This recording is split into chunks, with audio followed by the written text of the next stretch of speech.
Salut Jérémy. Salut Henri, comment ça va?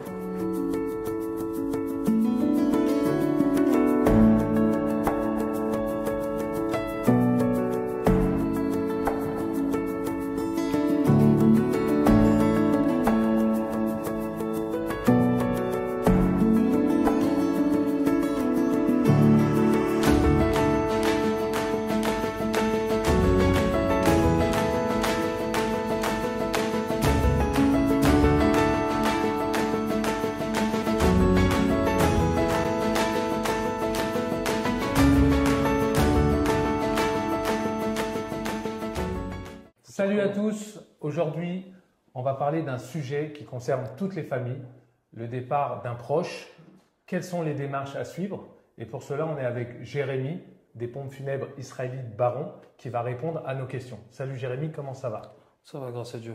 Jérémy, combien ça coûte un enterrement? Alors, un enterrement, ça coûte à peu près entre 4 000 et 6 000 euros. Pour que ça coûte 4 000 euros, il faut que ça soit le cas le plus simple. Donc, ça veut dire que la personne décède au domicile ou bien dans un hôpital. Et on ferait le départ, bien sûr, après toilette rituelle, après Tahara, vers le cimetière et qu'on ferait directement la cérémonie au cimetière. Comme document, on a besoin, premièrement, du certificat de décès, la pièce d'identité du défunt, pièce d'identité d'un membre de la famille proche, et il faut également le livret de famille ou un acte de naissance.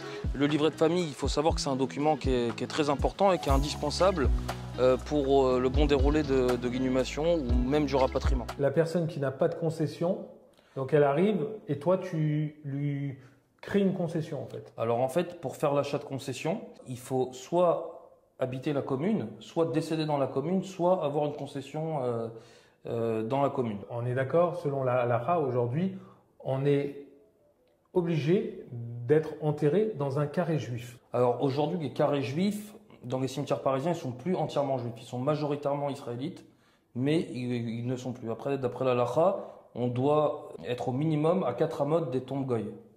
C'est ce qui se passe? En général, oui. Mais après, il y a certains cimetières où c'est pas le cas. Comme par exemple le cimetière de Bagneux où c'est entièrement mélangé. Le cimetière de Pantin, en fait, c'est nous et notre chance. On peut avoir une place entourée de juifs, mais on peut aussi avoir une place qui se trouve proche d'une tombe catholique. Donc c'est nous et notre chance. Une fois que la personne vient de partir, vous intervenez? La première chose à faire, c'est déjà de contacter un médecin si le décès intervient à domicile. Maintenant, si le décès il intervient à l'hôpital, le certificat de décès va être délivré automatiquement par l'hôpital. Donc, une fois qu'on a ce certificat de décès, en fait, c'est un laissez-passer pour la suite des démarches administratives. Première étape, certificat de décès ou par le médecin ou par l'hôpital. Ce qui permet de passer à l'étape numéro 2. Ensuite, nous, ce qu'on propose, c'est de mettre des lecteurs de TLIM en place. L'âme, elle a besoin de... Bien sûr, pour l'élévation. En parallèle, on commence à avancer sur l'administratif. Parce que chez nous, on doit faire les inhumations assez rapidement. En général, on fait tout notre possible pour que ça se fasse en moins de 24 heures. Mais après, ça va dépendre aussi du cimetière. Donc la troisième étape, on ramène le corps soit vers un domicile, soit vers un funérarium, soit on le laisse sur place à l'hôpital. Une fois qu'on a programmé tout l'enterrement et qu'on a fait notre déclaration de décès en mairie, il y a aussi une dérogation préfectorale parce qu'il faut savoir qu'en France, on n'a pas le droit d'inhumer un corps techniquement avant 24 heures, non plus au-delà de 6 jours. Au-delà de ces délais, on est obligé d'avoir une dérogation du préfet. Donc ensuite, il y a la tahara, parce que la tahara, il faut que ça soit fait le plus proche. Donc la toilette rituelle. Exactement, il faut que ça soit fait le plus proche de l'heure d'inhumation. Donc on essaye toujours de la faire le plus tard possible. Donc une fois que la toilette rituelle a été effectuée, on passe à l'enterrement. Donc il y a un rabbin qui vient pour la levée de corps, il récite des télim. Avec l'autorisation de la famille, on procède à la fermeture.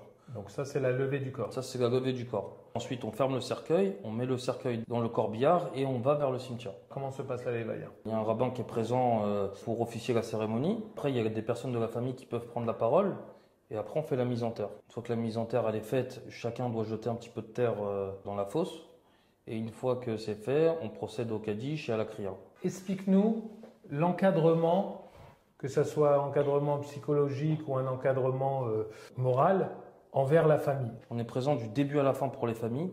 C'est-à-dire qu'à partir du moment où la famille nous confie le défunt, on prend tout en charge de A à Z et on soulage la famille au maximum. Les gens se posent la question, après l'enterrement, à partir de quand on peut poser la pierre tombale?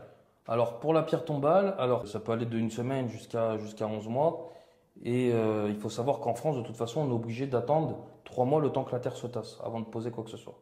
Généralement, au bout d'un an, ou alors immédiatement, on veut rapatrier le corps en Israël. Le décès intervient directement et qu'on fait le rapatriement de suite. En une journée, on peut faire un rapatriement, peu importe le jour. Pour une exhumation, il faut savoir qu'en Israël, on ne peut pas envoyer un corps exhumé avant un an. En France, pour avoir une autorisation d'exhumation, donc déjà, il faut savoir qu'il faut l'accord de tous les membres de la famille. Il faut savoir que déjà, il y a 2 types d'exhumation. Donc, on a l'exhumation de cercueil et l'exhumation de corps. Ça veut dire qu'on retire le corps directement du cercueil dans lequel il est.